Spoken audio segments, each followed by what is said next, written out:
kaing mula sa langit, ngaya'y hain sa daigdig, handog ng kaibig-ibig, kailan may di masasait,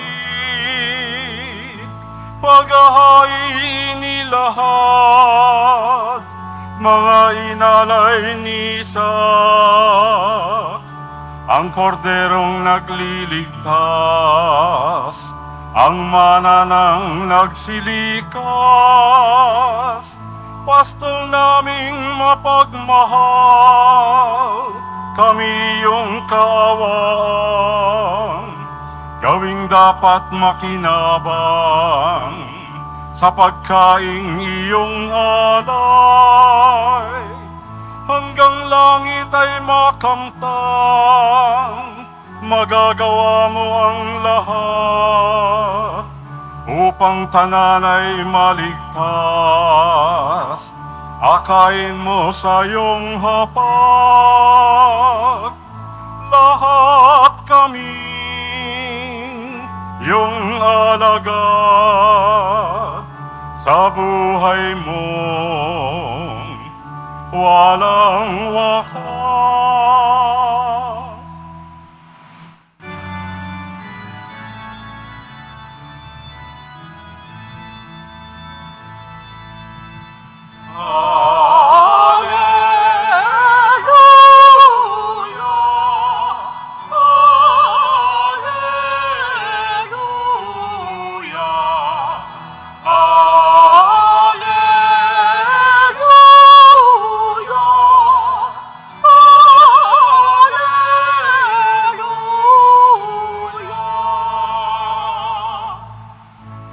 Pagkaing dulot ay buhay,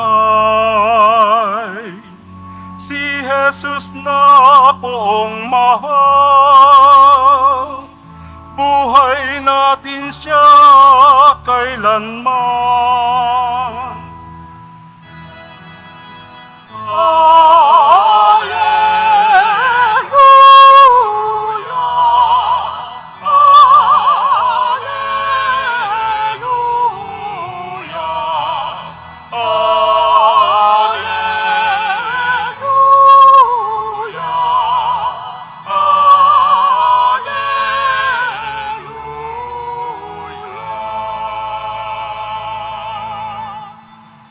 Sumainyo ang Panginoon.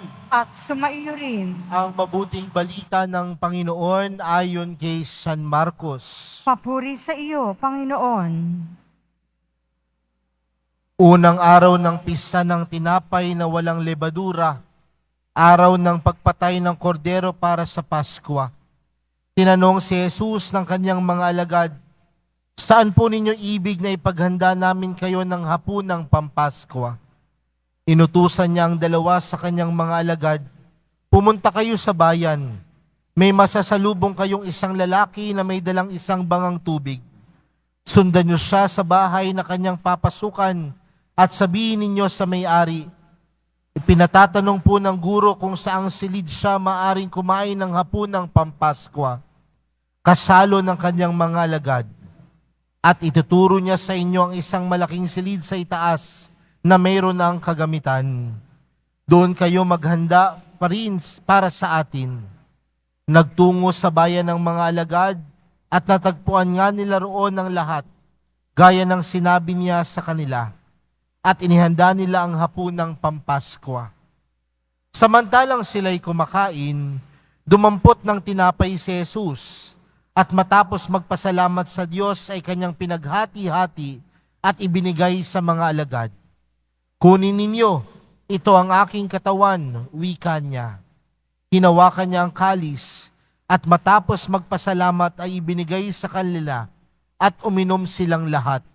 Sinabi niya, "Ito ang aking dugo ng tipan, ang dugong magbubuhos dahil sa marami. Sinasabi ko sa inyo, hindi na ako iinom ng alak na mula sa ubas, hanggang sa araw na inumin ko ang bagong alak sa kaharian ng Diyos." Umawit sila ng isang himno at pagkatapos nagtungo sa bundok ng mga Olibo.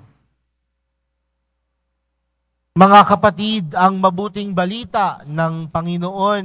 Pinupuri ka namin, Panginoong Hesukristo. Magsiupo muna po ang lahat. Magandang umaga po sa inyong lahat. Pakibati nga po ang katabi ng magandang umaga. Ngayon po ay araw ng linggo at alam natin na kapag araw ng linggo, ang obligasyon po natin bilang mga Kristiyano at Katoliko ay magsimba. Tama po ba? Alam pa ba natin na kapag araw ng linggo ay araw ng pagsisimba at pagtanggap ng Eucharistia? Kaya palakpakan po natin ang ating mahal na pong Jesus Nazareno. Alam niyo po, nung bata po ako, naalala ko na merong mga damit na hindi ko pwedeng isuot sa mga ordinaryong araw. Dahil kapag nakita ng nanay ko na suot ko ang damit na ito, ang sasabihin niya sa akin, hubarin mo yan.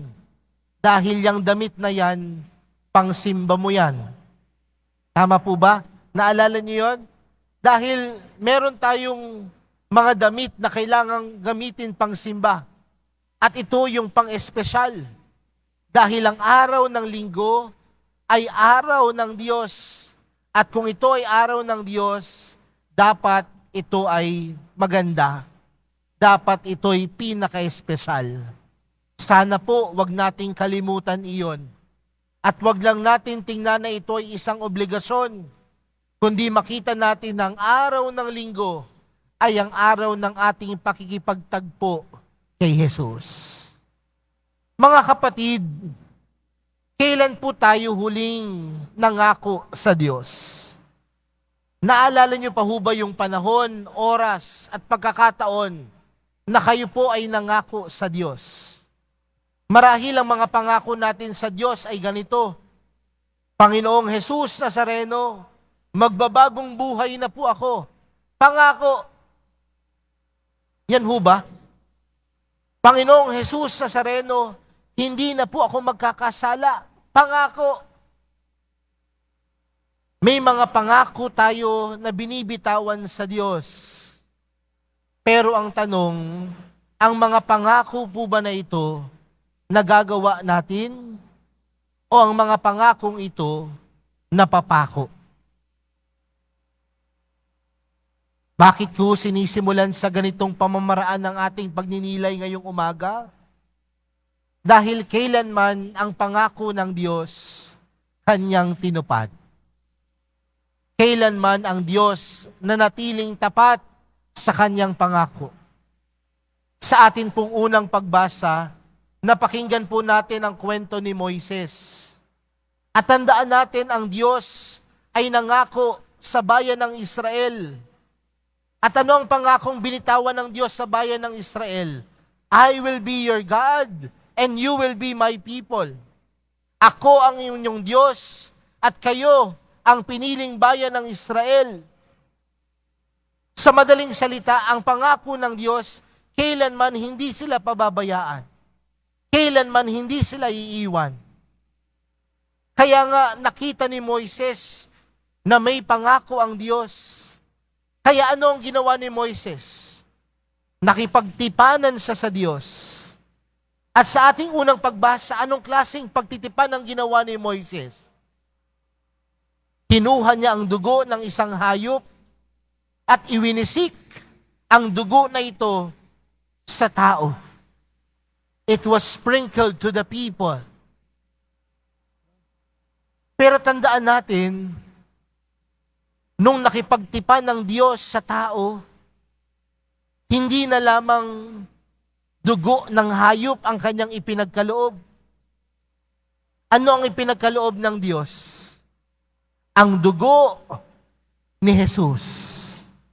Ang dugo ng kanyang anak. Kaya nga dito sa ating ibanghelyong napakinggan, ano ang sabi ni Jesus? Ito ang aking dugo ng tipan. Ang dugong mabubuhos dahil sa marami.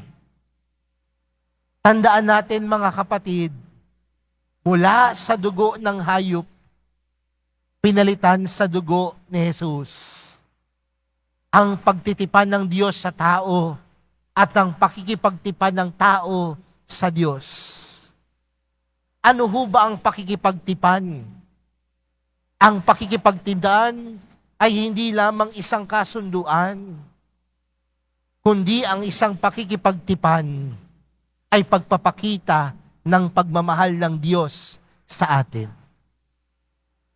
His covenant is a show or way of God to show His love for us. Ang pagtitipan at pakikipagtipan ng Diyos ay pagpapakita ng Kanyang pagmamahal sa atin. Kaya nga mga kapatid, ang pakikipagtipan ay dapat pangatawanan. At sa pakikipagtipan natin sa Diyos, dapat tayo ay manatiling tapat sa Diyos. Bakit? Dahil ang Diyos nanatiling tapat sa atin. Pero aminin man natin o hindi, may mga pagkakataon na ang katapatan natin dumidepende sa ibang tao. Anong madalas nating mga excuses? Magiging tapat lang ako, Father, kapag tapat ang ibang tao. Sa mag-asawa, Father, tapat naman ako eh. Pero yung asawa ko ang hindi tapat, kaya hindi na rin ako dapat maging tapat sa kanya. Mga kapatid, ang katapatan kailanman hindi dumidepende sa katapatan ng iba. Kundi ang katapatan natin ay dapat dumidepende sa ating sarili at sa pagmamahal natin sa Diyos. Kaya tayo nagiging tapat dahil may kakayanan tayong umibig at magmahal. At kung meron tayong kakayanang umibig at magmahal, may kakayanan din tayong tunay na maging tapat. Ang Diyos, mga kapatid, ilang beses man natin siyang talikuran, ilang beses man natin siyang saktan, ilang beses man tayong magkasala, nanatili ang kanyang katapatan sa atin. Kaya mga kapatid, sa araw na ito, sa pagdiriwang po natin ng kabanal-banalang katawan at dugo ng Panginoon, tayong tumatanggap ng banal na Eucharistia, tayong tumatanggap ng katawan ni Jesus, nangangahulugan, mamaya kapag tinanggap ang banal na komunyon, sasagot tayong lahat ng amen. Pero ang pagsagot ng amen ay hindi lamang sa pananalita, kundi ito ay dapat pangatawanan. At kung ito ay tunay na pinangangatawanan natin, dapat sa pagkilos at paggawa, dapat tayo ay tapat sa Diyos. Hindi pwedeng tanggap ka nga ng tanggap ng komunyon, pero ayaw mo naman sundin ang turo ni Jesus. Hindi pwedeng tanggap ka nga ng tanggap ng komunyon, pero namumuhay ka naman sa pagkakasala, namumuhay ka naman sa kasinungalingan, namumuhay ka naman sa kasamaan. Hindi pwedeng tanggap ka ng tanggap ng komunyon, pero ang lumalabas sa bibig mo, masasama. Dahil ang tunay na pagtanggap sa komunyon, pinapangatawanan ang Diyos, pinapangatawanan si Jesus. At kapag pinapangatawanan si Jesus, nangangahulugan na kagaya ni Jesus, kagaya ng Diyos, tayo ay namumuhay ng tapat. Kaya mga kapatid, sa pagpapatuloy po ng ating banal na misa para sa araw na ito, pinapaalahanan tayo ng kabutihan ng Diyos. At ang kabutihan ng Diyos nagmumula sa kanyang pagmamahal sa atin. At sa pagmamahal ng Diyos sa atin, siya ay nanatiling tapat. Tapat sa kanyang pangako.